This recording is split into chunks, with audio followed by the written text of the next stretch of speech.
Hello, everyone. Thanks for joining in.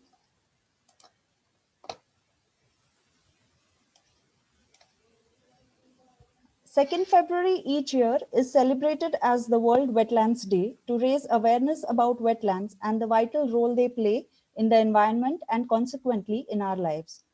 The day marks the signing of the Convention on Wetlands of International Importance in Ramsar, Iran in 1971 and is an occasion to raise public awareness on the importance and benefits of wetlands and promote their conservation and rejuvenation.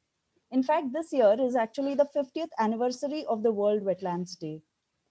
For those of you who are not familiar with wetlands, today's webinar will soon bring you up to date on what exactly they are all about and why they are so important. But before that, let me briefly talk about the organizations behind today's session and our speakers. Jalaposhan program was initiated to preserve Jakkur Lake. Jala stands for Jakkur Lake and it also means water and Poshan means nurturing.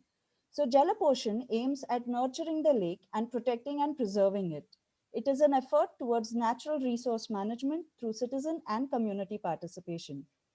The Nature's Gurukul Prakriti Pathshala is a citizen science initiative at Jakkur Lake to explore, discover, learn, and grow with nature. Nature's Gurukul is supported by BSF through its small grants program, and it involves citizens, researchers, educational institutes, and children in a learning experience. The Bengaluru Sustainability Forum is an inter-institutional collaboration for fostering conversations and engagement on Bengaluru's sustainable future. We have with us today three esteemed individuals to bring alive the world of wetlands and share their thoughts on what should be the future direction for preserving the Jakkur Lake wetland.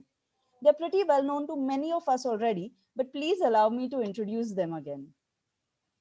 Priyanka Jamwal has a doctorate in environmental engineering and management and broadly works in the area of water resource management with a focus on water quality. She has made significant contributions in the field of environmental pollution and human health risk assessment. She collaborates with social scientists to understand the factors that drive humans to interact with the environment in ways which have a negative impact on water resources. S. Vishwanath is a civil engineer and urban planner with 34 years of experience in water, rainwater, groundwater, and wastewater systems. He currently teaches in Azad University as an adjunct faculty.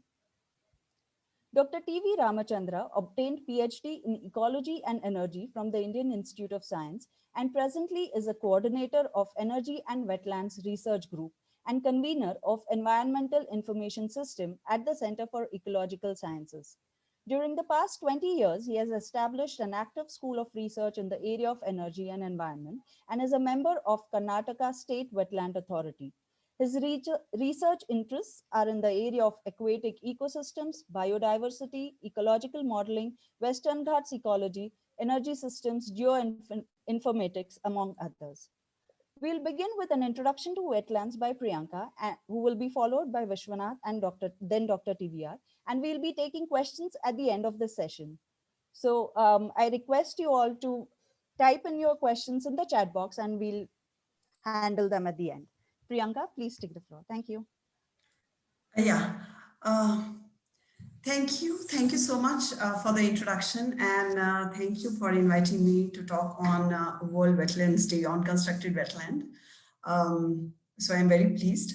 Thank you so much. So today, as organizers asked me to walk like people through giving them an introduction about constructed wetlands and also talking about a little bit about constructed wetland, which is there in Jakkur Lake. So today my presentation again will be focused on constructed wetland, very simple explanation on what constructed wetlands are, what they do, why they are important, and what currently is happening at Jakkur Lake constructed wetland, how it is performing, and what we can do to improve its performance.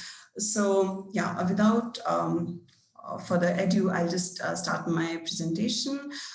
So yes, what are constructed wetlands? So constructed wetlands are basically mimic natural wetland. Natural wetland systems are the systems, or constructed wetlands are the systems which use natural processes that involves wetland vegetation, soil, and associated microbial assemblage to improve water quality. Now, when I say improve water quality, it means that whatever water is entering into the constructed wetland, it has some contaminants in it. Now, what contaminants are we talking about? We are talking about organic matter, we are talking about nutrients, and we are talking about other toxic elements such as heavy metals, pesticides, and other stuff. So constructed wetlands basically helps in removing these contaminants from the inflow water and provide water which is free from these contaminants. Now you can ask this question that why organic matter is so harmful, like, why we need to remove organic matter before it enters into rivers or water bodies. Now, the reason is that if we don't remove organic matter and we directly discharge water into the lake without removing organic matter, then microbes which are present in the lake will start decomposing organic matter, and they will deprive oxygen, or they will remove oxygen from the water. As a result, the fish, the flora and fauna within the lake will suffer.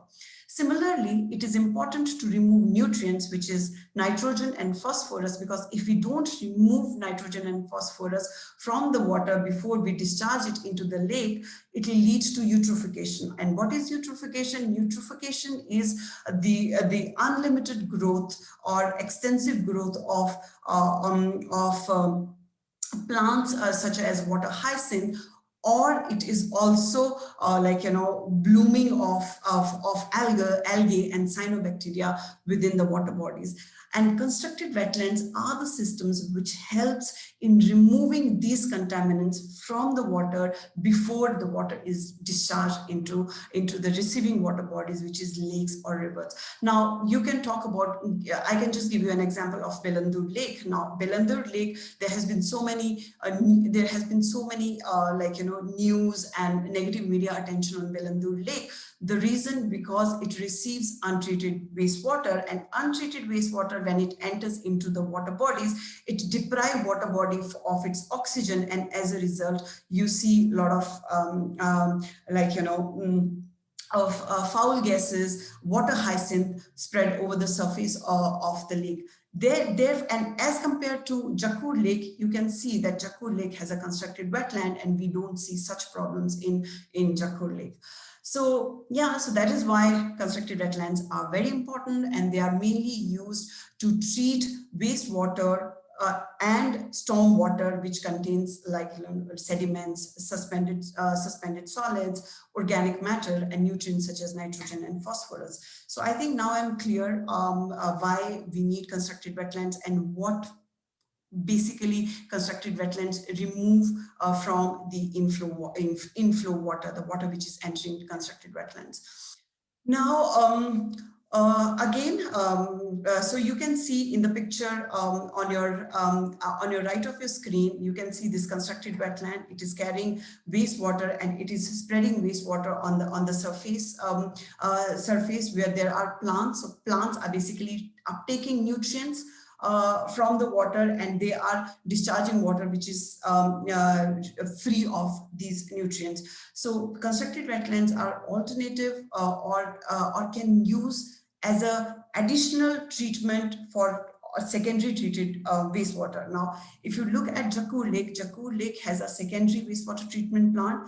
Whatever effluent is coming from secondary wastewater treatment plant, it enters into the constructed wetland, which gives it a further treatment, and then the finally water enters into the lake. So they can either be used as only system to treat wastewater, or they can be used in conjugation with existing wastewater treatment system to further improve the quality of outflows.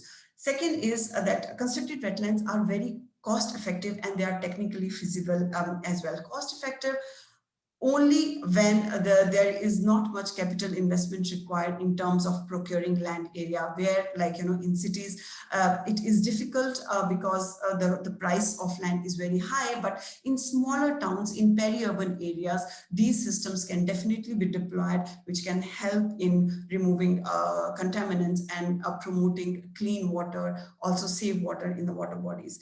They also promote water use and public use benefits. Now, why this particular statement? See, when we talk about using secondary water or treated effluent for reuse, there is always this yuck factor associated. Like, public is not very much, like, encouraging, or they don't want to use water, secondary treated water, which directly comes out from wastewater treatment plant.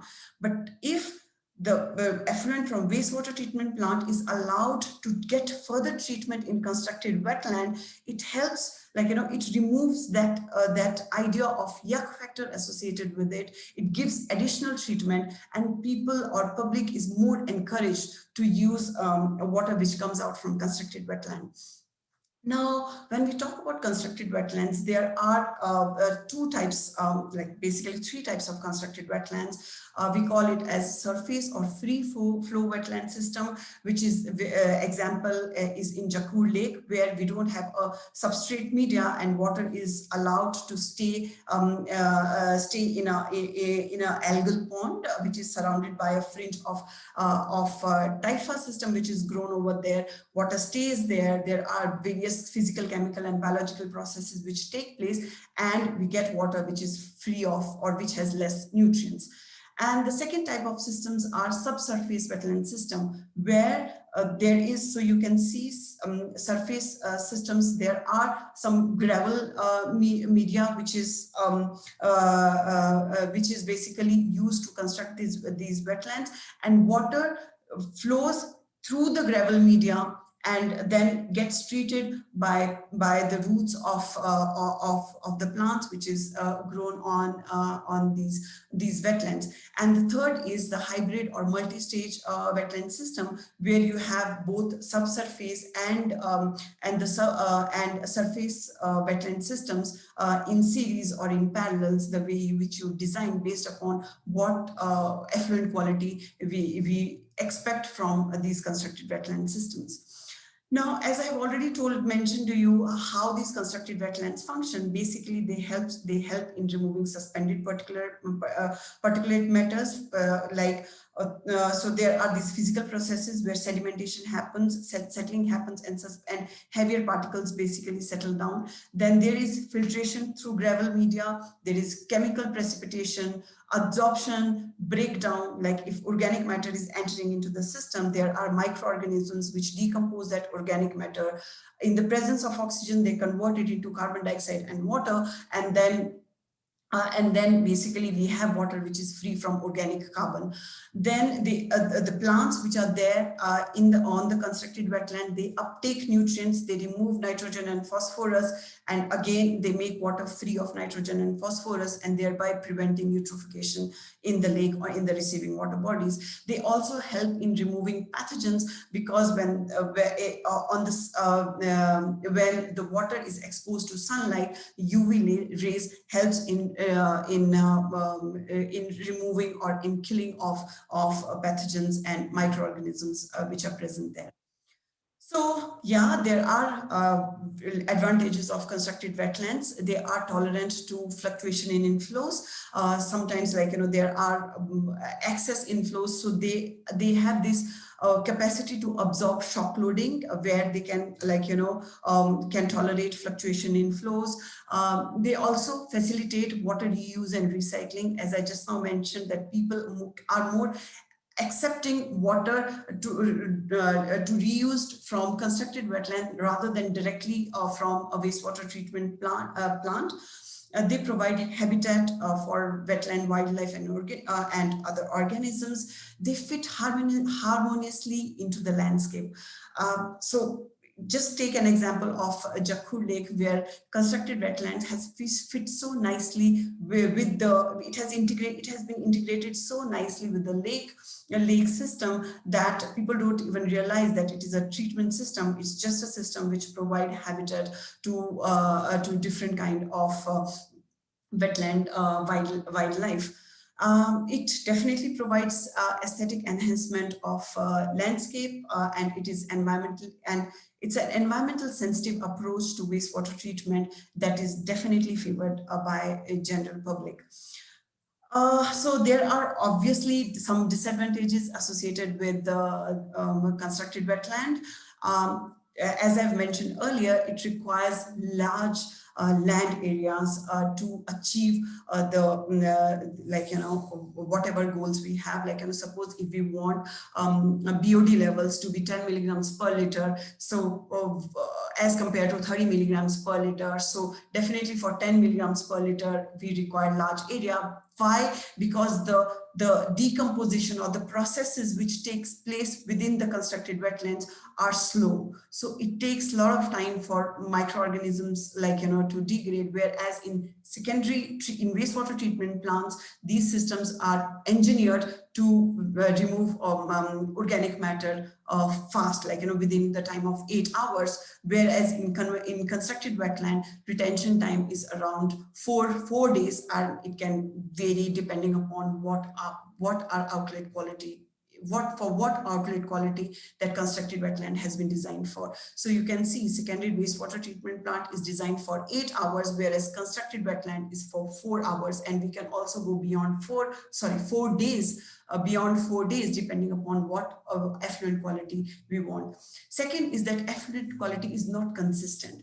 And why I'm saying this is because seasonally the quality fluctuates. Winters, the adsorption is low. Even the microbes, the microbial decomposition rates, they decrease. As a result, the quality of effluent which we get in winter is not same as we get in summer. So yes, there is fluctuation in the effluent quality, and for constructed wetland to sustain, it needs consistent input of water.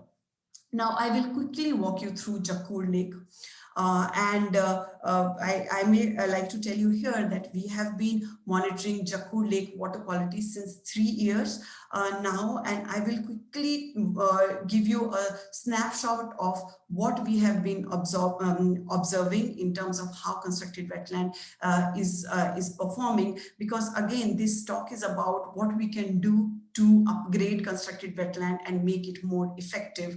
So I will just present data on the performance of constructed wetland. I will leave the rest of the lake only on a constructed wetland.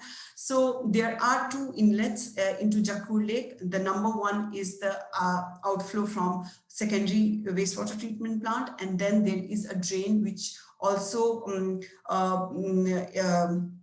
discharge very less, 0.01 mLT of wastewater into the constructed wetland. And then there is this outlet from the constructed wetland, and then there are these 2 outlets.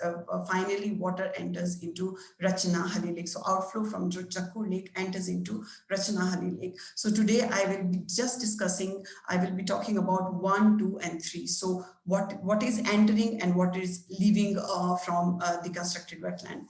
So as just now told, I will be talking about the case study of constructed wetland system. So it's a constructed wetland, it's a algal pond, again a free water surface system. The total area is around 7 acres, which covers around 4.4% of the total area of the lake. Approximately the average depth of this system is 1.5 meters, and I did a quick calculation. I found out that the hydraulic retention time is around 4 days, 4.4 days.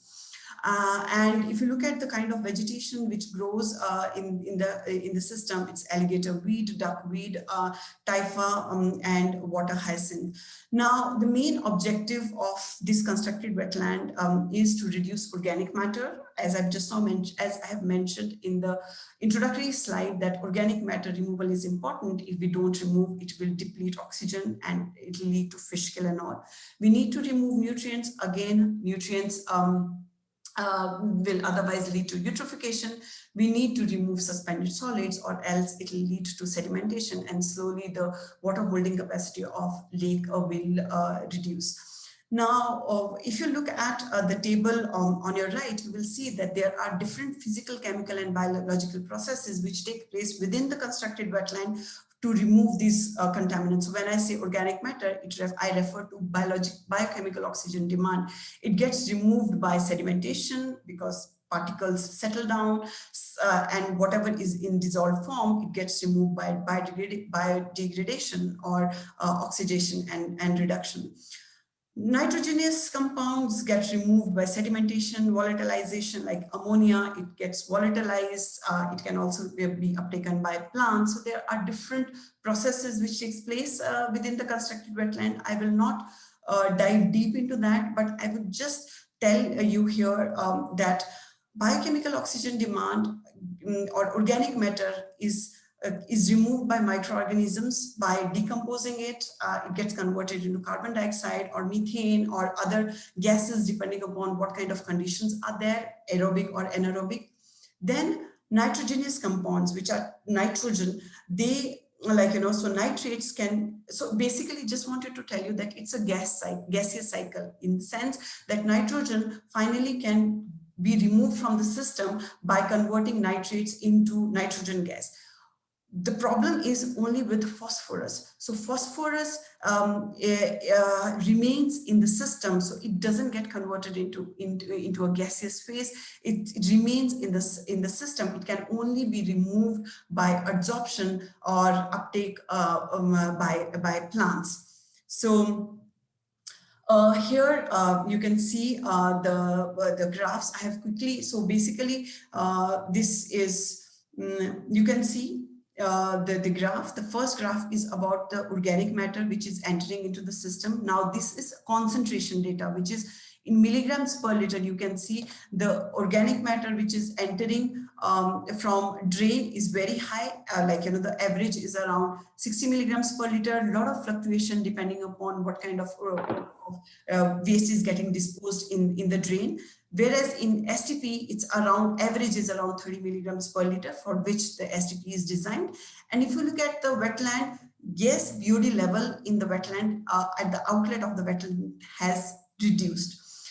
Looking at orthophosphorus, nitrates, and ammonia level, what we are seeing is that we like, if you look at the ortho-P level in drain, it is average is around 4 milligrams per liter, and the levels in the outlet in the STP, whatever is coming from the STP, around 2.3 milligrams per liter, and we are seeing slight increase in the ortho-P levels in the outlet of constructed wetlands. So what I'm trying to say here is that concentrations are increasing, except for nitrate, concentration for ammonia and concentration for orthophosphorus is increasing at the outlet of the constructed wetland. Ideally, it should decrease, but what we are observing is, and here I'm presenting you the average data for last 3 years, it is increasing. Now, in terms of load, so the previous graph was about concentrations in milligrams per liter, what we are putting in and what we are getting out.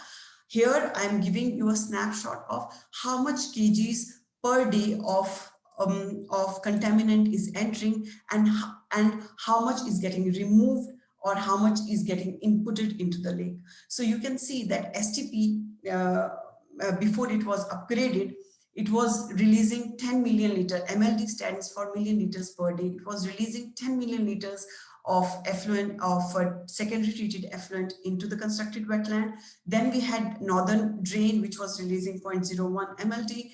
We have evaporation losses, and if you do a mass balance, outflow from constructed wetland is around 9.9 million liters per day.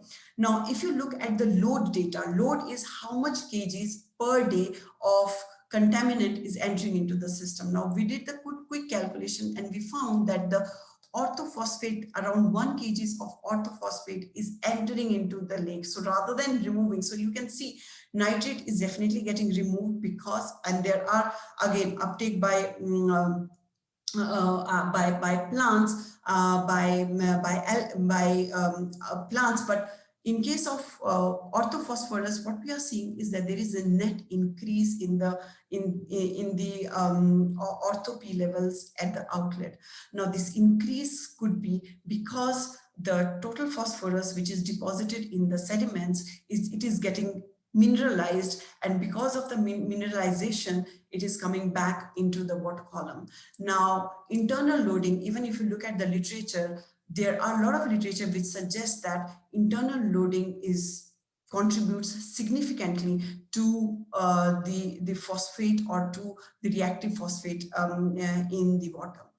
Now, what is internal loading? See, internal, when water is entering into the system, it has a lot of organic matter which settles down, and then these plants which grows like alligator weed, water hyacinths, and other plants, they again, after their death, their life, they again settle down and gets into the sediments. So it's the same. So you have the new loading coming in, but then internal loading also keeps contributing, and as a result, you don't see net decrease in the load, but what we are seeing here is net increase in the load in the load.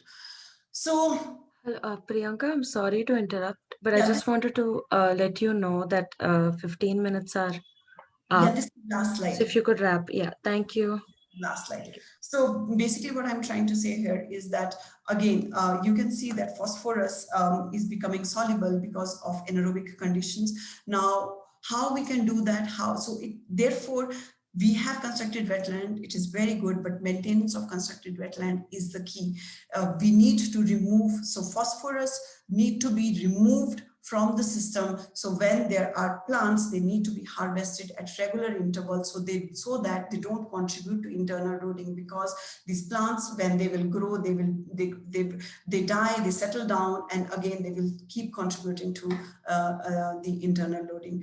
So what we can do it, so you can see this particular graph here. So and it says that to remove internal loading, first we need to control the inflow and biomass removal, and we can also do some chemical processes to enhance the functioning of constructed wetland.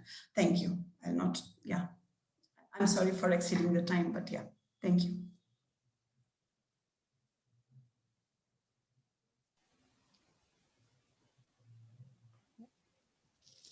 Thank you so much, Vishwanath. Yeah, please. Yeah, Priyanka, perhaps you could stop sharing so that we can. Yes, I'll do that. Yeah, okay, great. Thank you. So thank you, and I'll sort of broadly discuss the broader idea of a wetland, because we're celebrating World Wetland Day, and Dr. Priyanka has done a detailed study, and Dr. TVR has actually also done detailed studies with the students. So I'm sure they're presenting the study dimensions of Jakkur. So I'll just sort of step back and talk about Jakkur Lake, because I've been associated with I've been seeing Jakkur Lake and been visiting it since around 1984. Now, Jakkur is a tank. It's not a lake. It's an artificial constructed water body. It's constructed about 800 years back. And it was done by throwing an earthen berm across a valley and holding back storm water at one point of time. And that water, when the tank was designed specifically for the purpose of irrigation, right? And below Jakkur, you had a command area almost all the way till Rachenhalli tank, and that used to be paddy. So if you walked into Jakkur in 84 or 85 in the monsoon months, and maybe October or November, you'd see the whole water spread of Jakkur and the command area of Jakkur as lush green wetlands.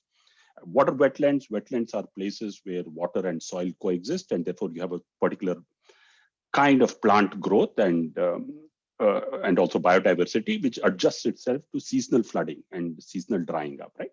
So that was Jakkur, and therefore Jakkur was this huge, beautiful wetland from the water spread all the way to the paddy fields.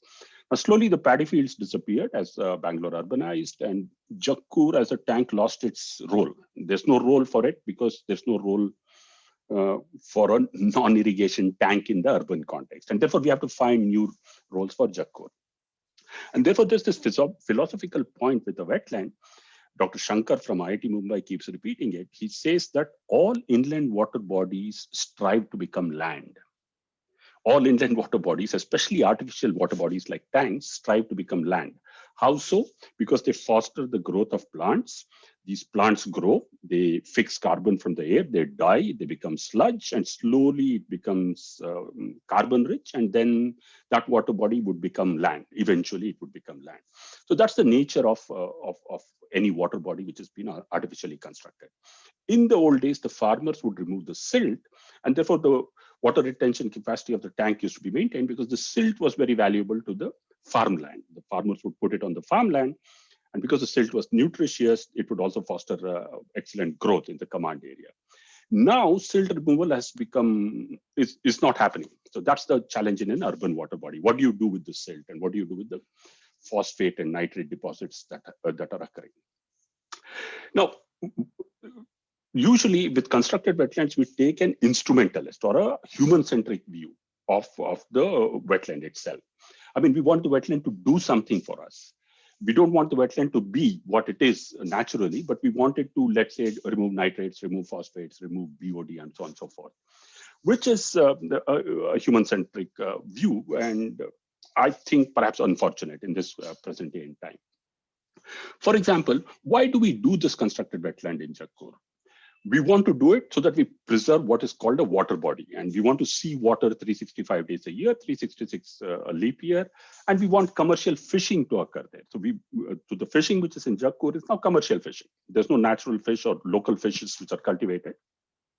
They're introduced fishes, usually European carp and other fishes, and we want that to continue as a commercial role. So therefore, we want that to be a water body. How about imagining Jakkur as a complete wetland in itself?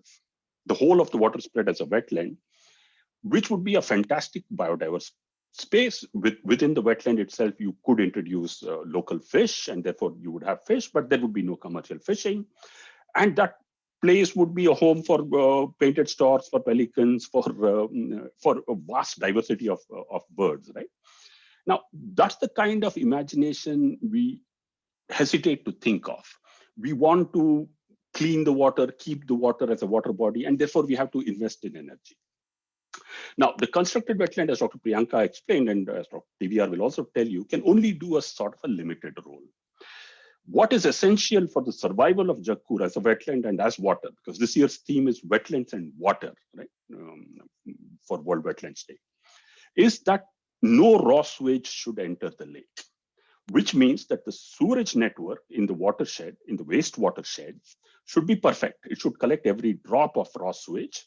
It should take it to the sewage treatment plant, and only treated sewage should flow into the wetland, into the lake.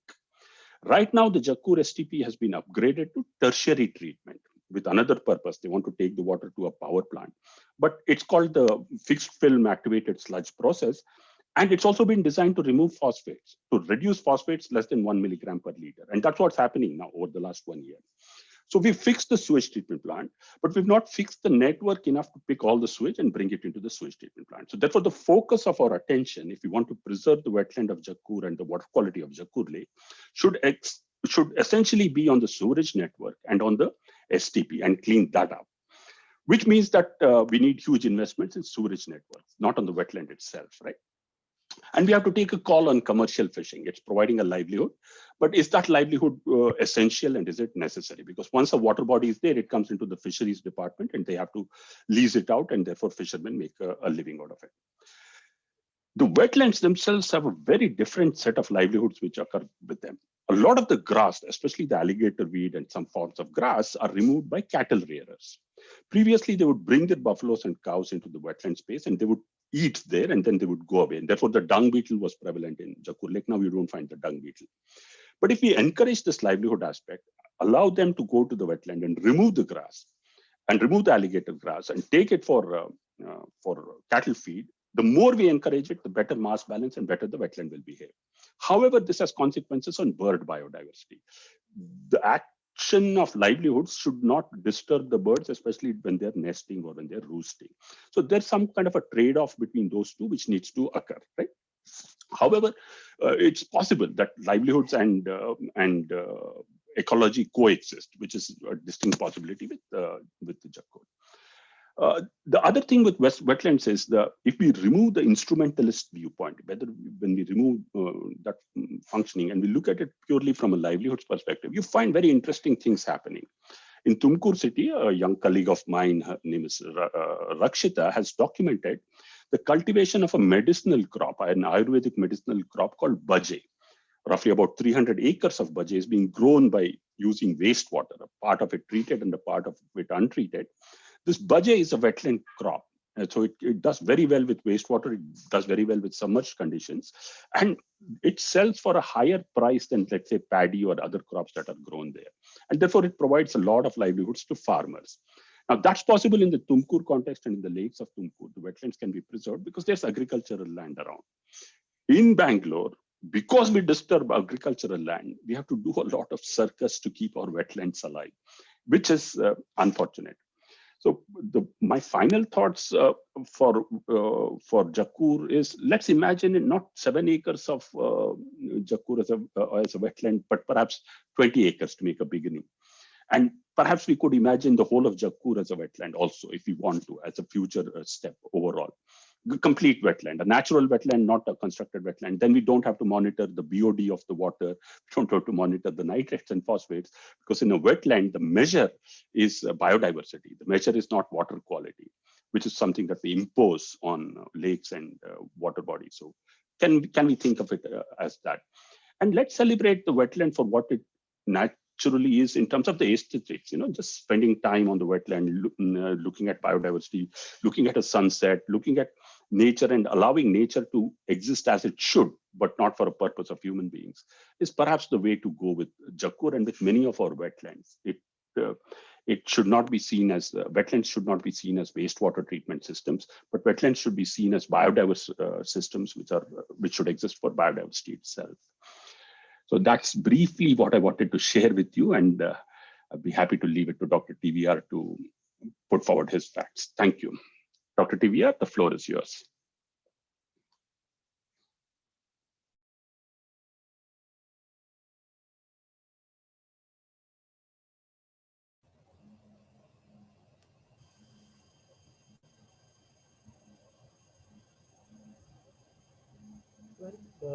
Slides are visible?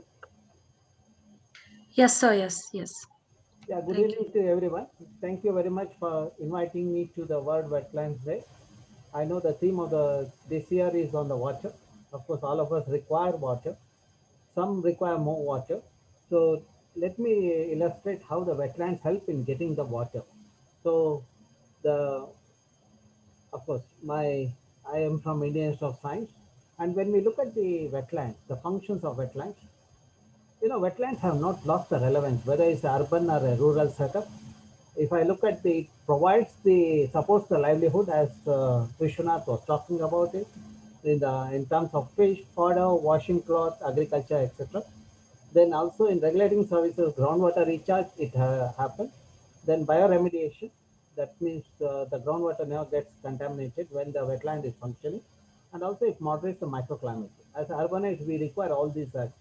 We require groundwater. The Bangalore depends on the groundwater to an extent of 45% of the total requirement. And of course, cultural services, the recreation. In fact, when I look at the wetlands, whether it is a Sankey Lake or the Jakkur Lake, I see a large number of visitors going there. So, and we need to maintain the ecosystem to sustain the biological the diversity or the biological integrity, which depends on the physical and chemical integrity. If we pollute the water body too much with a lot of urban inflows, then naturally we are altering the chemical integrity. And of course, the physical integrity, it is happening in the system with the alteration in the buffer zone and other changes in the thing. That is where we need to take into account the management. The ecosystem approach is essential to manage the wetland so that we can sustain the biological diversity in the system. Now, let us try to understand how these wetlands have been helping us. Our study shows that when the lakes are there or wetlands are there, people were having the water in the wells for 80 to 100 feet, and which after removing the lake in 4 or 5 years, I noticed that the groundwater table has fallen to 400 to 500 feet. And today in the same location, the people have dug well and they have gone up to 1,900 feet, but there's no water in the well. So this illustrates that there is a link between the wetland and the water availability in the region. And wherever wetlands are functioning, the groundwater is not contaminated. Okay, and recently I saw that in in Saraki Lake, when it was rejuvenated, within a year there's an increase in the groundwater table. So that means it further confirms that as urbanites we require water, which is provided by the lakes in our the immediate vicinity. Now, let us try to understand the worth of these wetlands. You know, wetlands, when it is in a clean shape, when it's pristine, it provides the fish, fodder, etc. to an extent of 10,500 rupees per day per hectare. When it's polluted, the value come down to 20 rupees per day per hectare. These are the studies done in the last decade, and some of the results are the recent. So now, with the unplanned urbanization, the lakes have become seasonal, the groundwater table has declined, and there are changes in local temperature. Now let's try to understand these aspects. Now when I look at the temperature, you know, using the remote sensing data, you can do the analysis. What is 19 degrees in 92 became a 26 degrees in the mid 2000, and then 31 degrees in the late 2000, and now it is 37 to 38 degrees or 40 degrees Celsius. And to understand further the role of these natural ecosystems, whether it's vegetation or the water bodies, we did a study from the center of the city, moved in 8 directions. You notice wherever lakes are there, the temperature is at least 2 degrees lower. So the Belandur Lake or the Lalbagh or the ISA campus where we have good vegetation and also a water body, the temperature is always 2 degrees lower. Because of that, we can do a good science, and that's where we stand top in the country. Now, what are the problems affecting the wetlands of the lake? The sustained inflow of the untreated sewage and industrial effluents. And because of that, we have the nutrient enrichment. Priyanka has spoken about that. So I'll not get into the details of that. So then another serious issue is the encroachment of lake beds and valley zones and Rajakalways. So, and maintain the integrity of buffer zone is the other issue. The regular maintenance of macrophytes. The people think that natural system doesn't require the thing, but we need to maintain them. And the stagnant water sometimes leads to the anoxic condition. Okay, these are the other issues which are relevant as far as the Balandur and Vastur is concerned. The one of the serious issue is the rapid urbanization. Why everything should be in Bangalore? And I keep hearing people saying that urbanization is inevitable. I agree with that. But why we have to dump everything in Bangalore and make the Bangaloreans' life miserable? So we should understand that. And when how to manage these wetlands, I would say that all stakeholders have the role to play. When they do that, they are providing the clean water to their children. So the success of rejuvenation or the cleanliness of the wetland or the pristine status of the ecosystem depends on the level of participation. When people are participating, then no one will have the courage either to dump anything or encroach the lake or a wetland. Now, the message here is we need to have ecosystem approach to sustain the water as well as the biological diversity in the system. Now, let us try to understand how Bangalore was and how Bangalore is. In 1800, we had 1,452 water bodies, which are interconnected water bodies, and 82% of green rain cover. And because of the temperature in the city was 14 to 16 degrees Celsius, that too in the May month, and for a few days in December, the temperature was 0 degrees Celsius. And today, it's about 34 to 37 degrees Celsius on the same day in May month. And that is because of the decline of the number of water bodies and also the green cover. The city, which was a garden city, has slowly become a garbage city. And of course, today, you have a dead city with a frothing lake and occasional fires also. This is a glimpse of the wetlands. And when you look at the topography of Bangalore, we allowed the interconnected lake system. You know, as the river or a stream moved in the topography, the people put the bunch as Vishwanath talked about it, and that's how we have the interconnected water bodies in the region. This is mainly done to address the meet the irrigation water as well as the domestic water. And the storage of this 1,452 water bodies was about 35 TLC. So that means it could not only hold the water, it could also address the issues of the flooding in the region. And now when you look at the way that the Bangalore landscape has changed, 68% green cover in Bangalore. Okay, 7.97% is the red area, which are the urban areas, and blue is the water body, yellow is the open space. Now, if you see that the Bangalore the special extent, you see 93% is concretized. So, do we want to kill the Bangalore further? This is what we need to question the bureaucrats and the decision makers, which is what some of us are doing. So now, what are the things to be done if you have to maintain the water body? One is we need to decontaminate. The accumulated silt has to be removed. There may be there's some issues of the silt management, but if there is a will, there is a way. I found out that there are large users for the silt. In fact, when we talked about Vartur Lake, or there are a lot of farmers came forward to take the silt. That means even today, the people want the silt, that too with the rich in nutrients. Then we need to maintain the physical integrity, restore the wetland to enhance the bioremediation capability, and we need to ensure only treated sewage gets into the water body, no industrial effluent, and lake management by single agency involving all stakeholders. And we need to protect the floodplain and 33% green cover if you want to have the water bodies to retain the water. So now, if you look at the buffer zone, the people say 30 meter is the buffer zone, 75 meter as per the NGT and all. It has to be a scientific. It depends on the shape, the size of the water body and the topography.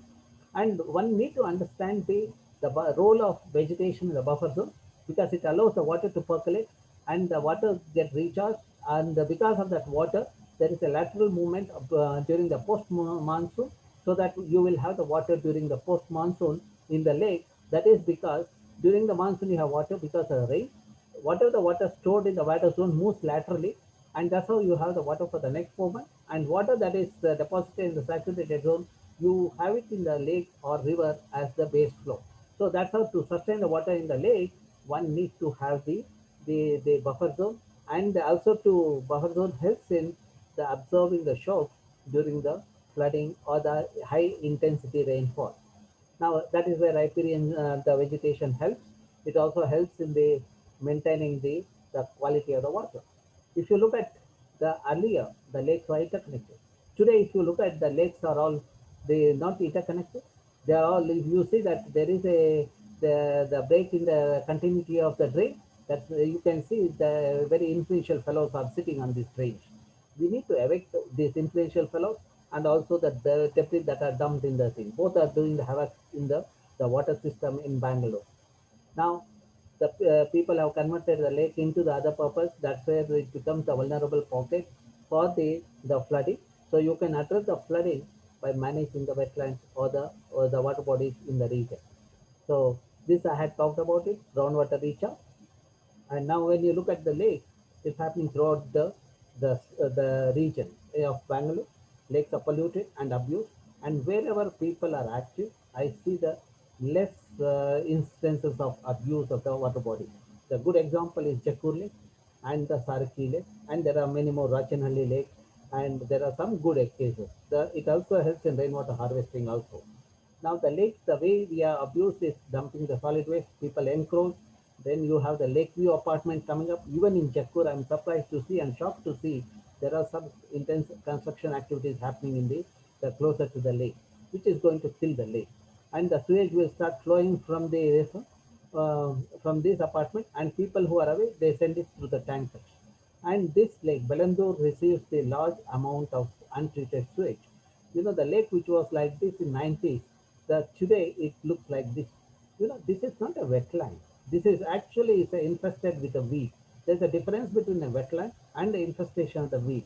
And when the weeds cover the lake, they do not allow the wetland to function or the water body to function. That is where, you know, it stops the penetration of the sunlight. In absence of sunlight, you see that there is a problem. The algae doesn't grow. Then because the food is not there, zooplankton do not grow, and because of that, fish do not occur in those lakes. So that means we are altering the food chain also. If you look at the water quality, the here, see, when the lake is like this versus this, if you see, when the lake is in a clean condition, even the sewage is entering, the inflow, the DO is 0, but at the outlet, the DO is 10 or 12. That means by the time water moves from this point to the outlet, the treatment has happened. This is because of bioremediation. Not only the plants, even the algae helps with the remediation. When the lake is like this, you see that DO level comes down to 3 or 4. That's where we need to make sure the invasive species doesn't cover our water bodies. So now we understood how it affects the livelihood of the people. That is get reflected in the reason. See, 10,500 rupees per day per hectare. If you look at the people who are dependent on this water body, if you look at Jakkur, there's a fisherman, the washerwoman, then the farmers. I was told that 30 to 40 grass cutters come and take the grasses and the alligator weed, etc. So, and of course the groundwater recharge is happening in the region, and recreation is also there. So now these are the things, the bad examples of Bangalore, that is the poor management of the water body, the frothing happening in the lake, and a fire. Okay. Now the solution by the bureaucracy of 21st century is to put the barricade to stop the froth coming to the lake, not look at the causal factor and address the thing.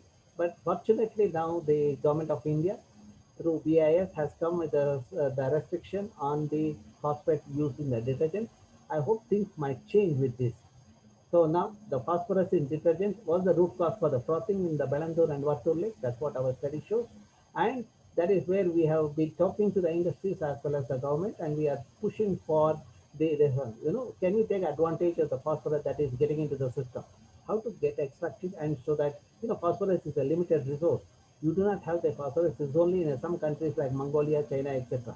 So that means if we want phosphorus for fertilizer, etc., we need to think about renewability aspects. That is where entrepreneurs can think on those aspects. Now, when we pollute the water body, if we do not have the wetlands in the system, then what are the problems? Every unit of pollutant getting into the water body gets magnified to 1 million times in fish. You collect the fish and the green plant that grows in the water body, and also the people use the water for growing the vegetable in the downstream. You collect those samples, you analyze all of them. You will be surprised to see the presence of heavy metal in fish, milk, fodder, as well as the green vegetables and other vegetables like radish, etc., which are grown in the downstream. So this is also getting reflected in the health of the humans in the region. See, the kidney failure, which was 1 in 1 lakh about 10 years back, today it's about 1 in 4,000 or 5,000. And number of cancer instances has gone up in the city. That is mainly because we didn't allow the wetland to function. We overloaded the wetland, and then we blame the wetland for all other problems. So now this is the situation we have reached. And now what is the solution? Some of the solutions people have talked about it. Priyanka has touched upon that. But my push is, let us use the lake for harvesting the rainwater. When we rejuvenate the lake and harvest the rainwater, we can store about 15 TMC of water. Bangalore requires 18 TMC of water. That means 70% of water required for Bangalorean can be met through the rainwater harvesting. That's what, there are two ways of doing the rainwater harvesting. One is Vishwanath keeps talking about it in the buildings. The individuals get 3 to 4 months additional water. When you do it through the lake, you are also benefiting the community. Then treating the sewage through the integrating constructive wetland and algal pond with the secondary treatment plant, you are removing all the nutrient and to some extent heavy metal. So that is where you get 16 TMC of treated water. That means 15 plus 16 TMC, you have 31 TMC of water. This can happen only when people are responsible. When people are responsible, they will make sure the lakes are rejuvenated and clean condition. Then only you can have retain the rainwater, and also they will allow the reuse and recycle of the wastewater. Otherwise, there is always the lethargy in the system. Now, the second thing is when we talk about rejuvenation of the thing, we need to throw away the contractor consultant driven restoration, and we should move towards the science-based restoration. We need to understand how the ecosystem functions and then come up with the rejuvenation mechanism. So then we need to protect the floodplains. So pollution to the treat sewage and effluent. Okay. So now the restoration, if you look at the you see the farmers are dependent and the local people are dependent on the whatever the produce come out of the wetland. We need to ensure the local livelihood. When we take up the rejuvenation, we should not make sure that these people are deprived of their resources are right to live. Okay, so then the one of the best thing is to have the model, something is though it is done at a smaller scale. So if we implement it in all the lakes in Bangalore, probably we are also solving the water problem in the region. Now, for those of you to understand the importance of this Jakur Lake or the constructed wetland, my study in 2005 shows that surrounding area, the wells which are there had nitrate. Nitrate is a carcinogen which introduces cancer. So that is where we pushed the government to do the rejuvenation. I was involved in that committee. So that's where we made sure the constructed wetland got into the system. Today there are 300 plus borewells in the region and there are no nitrate. When we have been monitoring this the lake and the surrounding area, like other part of the Bangalore, and this report is available online. Those who are interested can download the report and go through that. Okay, and it removes about 85 to 90% of the nutrients. Okay, so then these are the lakes in Bangalore today. 193 water bodies. We have said all the lakes, and we are hoping that the government will take up the rejuvenation, and there is some improvement in the system. So the same, if it is done for the state, we are addressing the problem of the water crisis in the state also. So this is the report which is available online on the macrophyte to understand the relative importance of the performance of the macrophyte, the species, the typho or the water hyacinth or any other species, what is available in Bangalore, how much nutrient it removes, how much heavy metal it removes, what should be the size of the wetland area, how to design the wetland. We have come out with the report, the title constructive wetland. Based on that, I've given the proposal for the Belandur and in the region how to optimize the wetland. In fact, when we go for the implementation, of course, there are some hurdles. A group of people come and say that wetlands have lost the role or the lakes have lost the relevance in Bangalore. There is no need to treat the sewage. Let us keep the lake as it is. But these are their personal opinion. Let us do the job as per the science. Okay. So this is what the design we have given, and what are the species, and what should be the depth, and what is the retention time, the residence time of the water, and how much the water gets treated, and how what are the nutrient the removal happens. We have given in the design. So these are some of the species that we have talked about it. So then, more importantly, we need to manage the wetland by involving all stakeholders. The participation by the local people ensures the maintaining the physical and chemical integrity of the system. Automatically, the biological integrity is also sustained. So biological integrity, when I talk about it, is biodiversity. So we let us make all the polluters free, including the detergent manufacturers. So we need to remove all the encroachment in the region. We need to decongest the Bangalore. And of course, we need to have a single agency for the coordinated governance in the region. Now, Your audience deserves to be treated okay, like we need to have a clean water body. Design a presentation that meets Then their needs, we will not go just for yours. the environmental lesson. We need to sensitize the local population. So that is where this kind of programs help. So what we have done, probably another 3 or 4 minutes I'll take. If you come to IIC, this is the glimpse of the IIC campus, and we are sensitizing the youth. We have a network of 40 institutions in Bangalore and various parts of Karnataka. We organize a symposium, popularly known as Lake Symposium. Latest one is Lake 2020, and this gives the announcement of the Lake Symposium. And if you those who are interested can go through the talks that are available, which are implemented in these conferences. These are the various capacity building programs where we are sensitizing the local youth. When the youth are there at the schools and colleges, we make sure they do the catchment mapping, they do the water quality assessment. We train them. You can see Dr. Karthik training them. So then the kids go there and collect the sample. They come to the lab, they analyze, they do the sketches. When they understand the importance of this organism, probably they will never pollute the water body. So the today's youngsters are the tomorrow's decision makers. This is the water body in my campus. And at one end, I say Bangalore is dying. Other end, you see the otter in my campus. Okay, otter, I do not feed the fish. I know that it's a voracious eater of fish. Nature has provided. That's what this documentation of biodiversity shows. This is the algae, zooplankton, fish, and the birds that are there in this small water body, which stores 10 lakh liters of water. There's otter, and large number of snakes are also in this region. This is another example how by the remediation principle we could solve the problem. See, this is a temple pond. By introducing the mechanism, the fishes which eat the rice.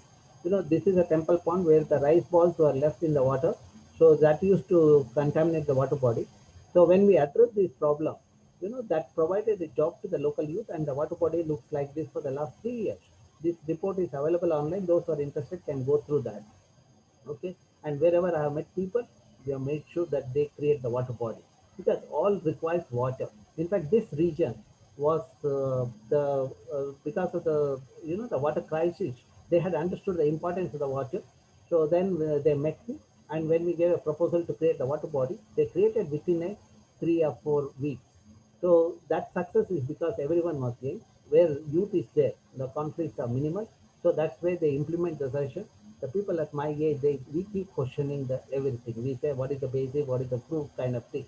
So then seeing the success here, I made sure this man who is in charge of this education organization will implement a water body in his campus, and also the greenery, the native species. So because of this, the water is sustained in the water body, and you can see a smile on our face also. And they, if you come to Sir, the, sorry yes, to interrupt, but we're a little short on time. okay, thank you very much. Thank you. Thank you. Yeah, I have, thank you.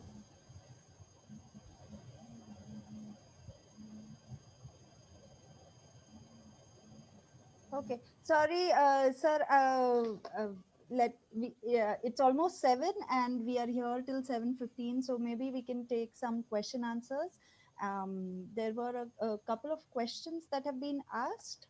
Soni has asked Dr. Priyanka. My question is how to identify the issues with the lake in terms of water. Um, I'm like, it's kind of a very, I think it's an incomplete question. So if he could elaborate on the question, that would be great. Sonu, if you're online right now, can you unmute yourself and probably elaborate on your question directly?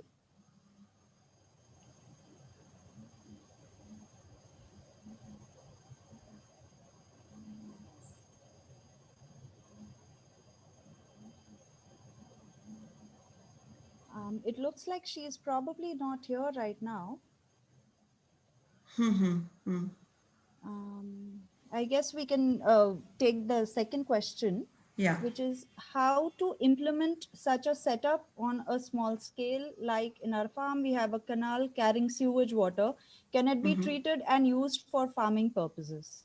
Yeah, definitely. Constructed wetlands are ideal for these kind of like, small systems where you have smaller flows. If there is lot of suspended solids in that drain which is carrying sewage, so first step could be just to have a septic tank where like, with the 3 days or 4 days of retention time, just allow sediments to settle down. And then effluent from that septic tank can be like discharged into the constructed wetland. And again, we need to design constructed wetland according to our requirement or what kind of effluent or what quality of effluent we desire for. And then definitely the constructed wetland can be deployed and water can further be used for irrigation purposes. Thank you. There are, sorry. So I hope that answered your question, Paige. We have another question, which is it possible to construct targeted wetlands that specialize in consuming phosphorus so that the phosphorus collected in biomass can be periodically removed by trimming the hyacinth and used for manufacturing biofertilizers? Biofertilizer, see, first of all, we need to understand phosphorus cycle. See, phosphorus cycle is not like nitrogen cycle, where nitrogen can be removed in form of nitrogen gas. Phosphorus is a sediment-based cycle. It means that once phosphorus enters into the system, so how does phosphorus get removed within the constructed wetland? We need to understand first. Phosphorus is present in the form of suspended solids in dissolved form. So once it's entered into the constructed wetland, either it gets removed by filtration process or microbes uptake it forms biofilm. And then the third way is plants uptaking the phosphorus for their growth. So there has been several studies which state that to quickly remove or to optimize removal of constructed of phosphorus in constructed wetland, it is ideal to harvest plants twice. Plants, depending on what type of plants, like for Taifa, they have stated that it is ideal to harvest twice in 4 months, like, once in 2 months, to make sure that maximum amount of phosphorus is removed from the system. If we don't remove from the system, soon constructed wetland will reach its saturation point, and after that we will not see any kind of removal in phosphorus. So whatever phosphorus we'll be adding, it will mineralize, it will convert into orthophosphate, and then it will release. So yeah, so definitely the removal is important by regularly harvesting plants from the constructed wetlands. And then these constructed wetlands are basically designed for 20 years lifetime. And after 20 years, you need to remove the media and refill the system.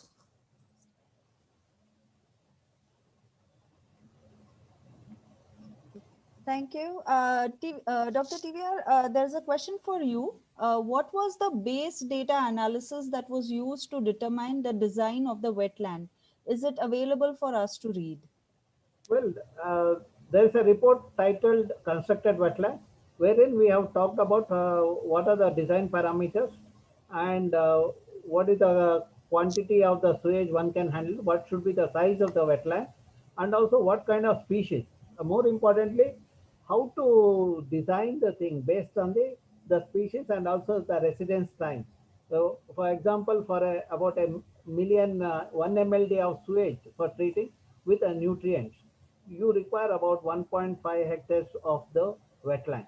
And what are the species that I showed in one of my slides also? We have the prioritize the species based on the kind of the contaminants or the nutrients that are there in the water. So, and in places where heavy metals are there, I would say that we need to restrict the heavy metal entry into the wetland. We should not allow the heavy metal to get into the wetland and make of course, the plants have the ability to uptake the heavy metal. Then if it get into the food chain, that will create the havoc. So we need to make sure the industries become more responsible and they treat the heavy metal before they discharge. And as per the norm, they are not supposed to discharge into the wetlands. Okay. Thank you.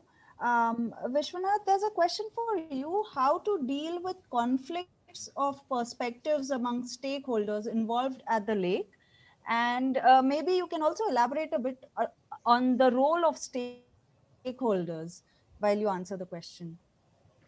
The question is to say who are the priority stakeholders, right? And you have to identify it. What's happened, unfortunately, is that there's been some kind of a middle class capture of our water bodies, best exemplified by Sankey Tank, which is, people walk around it doing parikrama sometimes. But perhaps if we recognize that the livelihood-based individuals have the highest stake, who are directly connected to the water, and give them first right or first charge on how they want to use the lake and how they want to imagine it. And then second order stakeholders would be people who use it for recreation purpose. And considering the institutions also as key stakeholders, then we need kind of forum where issues are discussed and sorted out. Right now, if you take a pro-poor policy or a pro-livelihood policy, you would have a different result for the lake as compared to a pro-ecological or pro-environment policy or a pro-technical policy. How do we resolve it? Who decides how it has to go about is a matter still for debate. But it's best settled by informed opinion, right? And then the informed opinion should happen with all those whose livelihoods are at stake. Thank you. I think that's something that will involve a lot more dialogue with everybody involved in the process. Priyanka, there's a question for you. Constructed wetland used for irrigation will it also remove the nutrients? Yes, it will. I'm reading the question right now, and yes, it's a good question. It will remove the nutrients, but then you have to have a trade-off between, like, what is getting removed and what you want. Like, suppose if you want nutrients in your irrigation water, and you don't want to get it treated with constructed wetland, then you will have problem of organic matter. You will into which will be there in your irrigation water, which will further clog the soil, and it will also lead to salinity and other stuff. So then it's better to have constructed wetland where, of course, there will be some amount of nutrients uptake which will take place, but finally the effluent which you will get will have which will it will be free of sediment, of pathogens, and it will also have low nutrients, but still, like, there will be less dependence on fertilizer. Can I take a shot at this also? Sure. Yeah. So one of the things is what we found with domestic sewage and with interviews and observation of a lot of farmers is that you actually just need a sludge deposition bed for the wastewater. And then you need to irrigate it. And in the irrigation practice, you should avoid flood irrigation. You should go for furrow irrigation or large drip irrigation. And you should till the soil correctly, and you should grow the right palette of plants.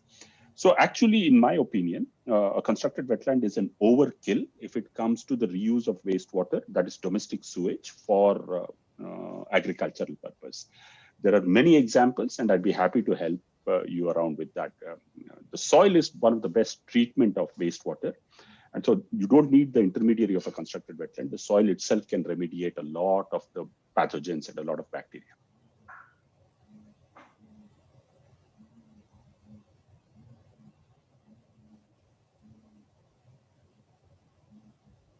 Okay.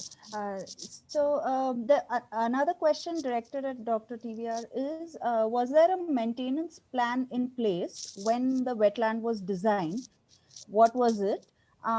There's also a connected question possibly which asks, do wetlands have a maintenance process and how to clean wetlands? So we can start with Dr. TVR, and maybe Vishwanath and Priyanka, you can add on to whatever the answer. The wetland requires the maintenance. I also illustrated that in my presentation. The one of the thing is, if you choose the species which has a use value to the society, naturally the people come and take that. Okay, naturally with that process, you see that the maintenance happens. The regular trimming of the things are required if you have the grass species or the alternanthera, etc. That is what we noticed even in Jakkur Lake. The farmers, they have taken the for the passer for the grass cutting. When they cut the grass, they get their livelihood. At the same time, we have the maintenance at zero cost. So this is what is this one. When we choose a species which has the use value, that would be the way one can address the maintenance also. So, and any of the natural system or the man-made system requires certain maintenance. And second thing is the accumulation of the debris in the system. The once in a while, probably once in 3 years, we need to take out that accumulated sediment or the silt, so that it doesn't hurt the residence time of the watcher. Otherwise the storage capacity comes down, then you will have the less efficient constructed wetland system. So to make the kind of wetland to function, constructed wetland to function, you need to maintain that. And when you maintain it, you also have the additional revenue for yourself. Okay. Vishwanath, would you like to add something? Yeah, I mean, I just add to what Dr. TVR said, because he's covered all the points. The one thing that is happening in Jakkur is that there's a short circuiting of the wastewater which comes in at the inlet and to the outlet, because there are 3 outlets from the Jakkur wetland to the lake, and it's only the center one which is now operating. So all it requires is a bit of desilting and a desludging, as Dr. TVR was pointing out, and make sure that the wastewater traverses the largest distance, so therefore has the highest retention time before it comes into the water body. These are simple maintenance systems, and it's not complex, very costly maintenance systems. It's like a gardener tending to a set of garden, right? So that's the kind of effort we need to put in.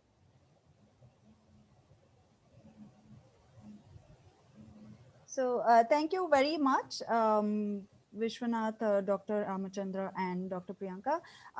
Just to end, if you would, we are at the end of our time, but just if the two of you could quickly kind of give any other specific suggestions for what one needs to redesign at the Jakkur wetland to improve how it is and rejuvenate it and make it better, apart from the specific things you've said so far.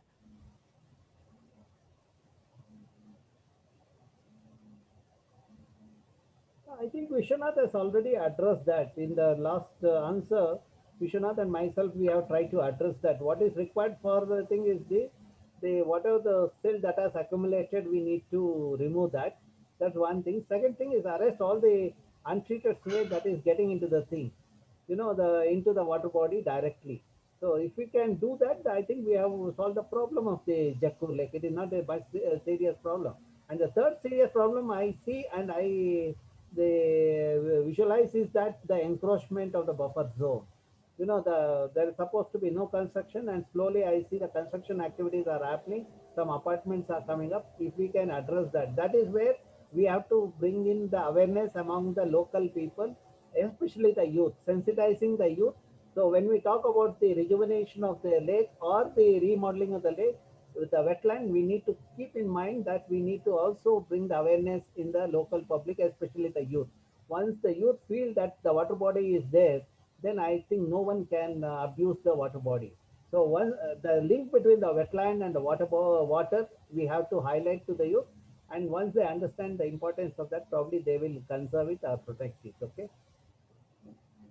Correct. I mean, I don't have to add anything except that we need to also to invest in the sewage network, as Dr. TVR was pointing out, that we need to collect all the sewage and make sure that it goes to the tertiary treatment plant, and then only tertiary treated wastewater should come into the constructed wetland, and with minimum maintenance. It's just a question of human labor which will be involved. It will not involve any capital or large finances. With bare minimum investments, the wetland can be remedied and made better to function.